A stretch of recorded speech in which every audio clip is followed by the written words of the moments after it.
Hi, I'm Alex Crook, talkSPORT's chief football correspondent. Welcome to the talkSPORT YouTube channel, rounding out all the big stories of the day and looking ahead to a huge weekend in the Premier League. So let's start with Nottingham Forest. The atmosphere at the City Ground turned toxic on Thursday night as they were beaten 3-2 at home by Midtjylland in the Europa League. It means that Postecoglou is the first Forest manager in 100 years to go his first 6 matches without putting a single win on the board. Postecoglou was taunted by chants of "you're getting sacked" in the morning by his own supporters. There are also cries for the reappointment of Nuno Espirito Santo.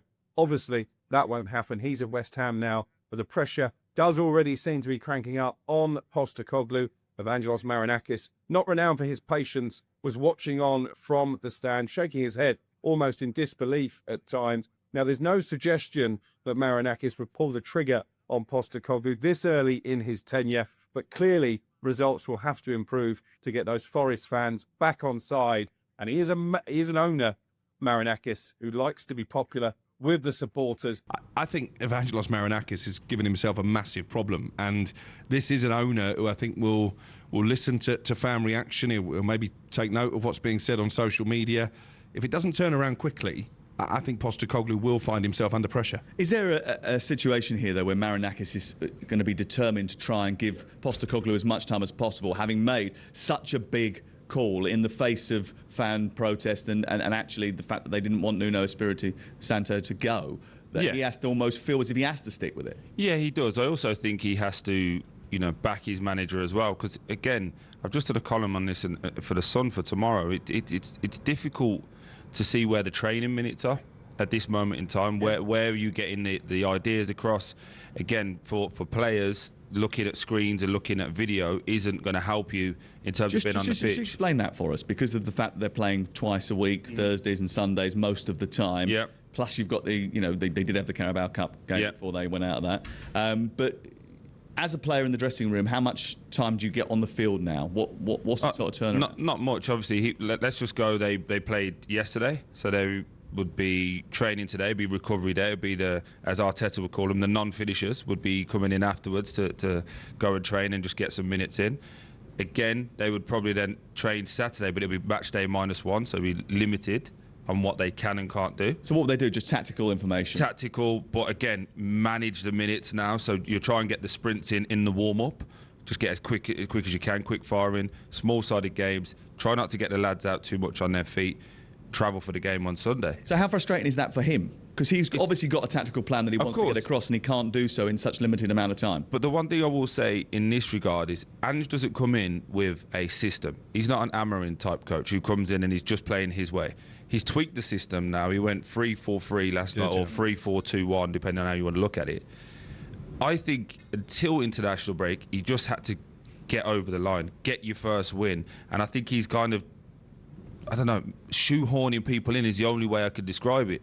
Is it a little bit like what we've been talking about for the last week or so, which is if you're a manager, your first job is to put points on the board, put wins on the board, and your system and your philosophy, that comes later. You've got to win first, especially in the glare of the Premier League. Yeah, and I think he's been around the block long enough to know that, but I think we're giving Marinakis a free pass here. Let's not beat around the bush. This is a problem all of the Nottingham Forest owners are making. He got rid of a very popular manager with the fans, someone whose style brought them success they've not seen for 3 decades last season. It's the old cliche, why fix what isn't broken? It doesn't get any easier for Nottingham Forest this weekend. They host Newcastle in the Premier League on Sunday. Newcastle had that terrific win against Union Saint-Gilloise away from home in the Champions League, so they'll be high in confidence. Certainly one to watch as we head into the upcoming international breaks. In terms of who could potentially replace Postecoglou, it's not for me to second-guess Evangelos Marinakis. Speaking of managers under the cosh, it's a big game this weekend for Ruben Amorim as Manchester United host Sunderland at Old Trafford. United's sorry start to the season continued as they were beaten at Brentford last weekend. We reported on talkSPORT in the aftermath of that defeat, but the GTEC, with the Manchester United hierarchy, have spoken to Gareth Southgate. Now, the vibes coming out of Old Trafford are that Sir Jim Ratcliffe wants to give Amorim as long as possible to turn the ship around, but they can't keep dropping points, can they, Manchester United? 33 Premier League games in charge for Ruben Amorim. just 34 points gained. He's been in charge nearly a year, and United are yet to win back-to-back matches. Historically, Sunderland at home should be a banker for the Red Devils.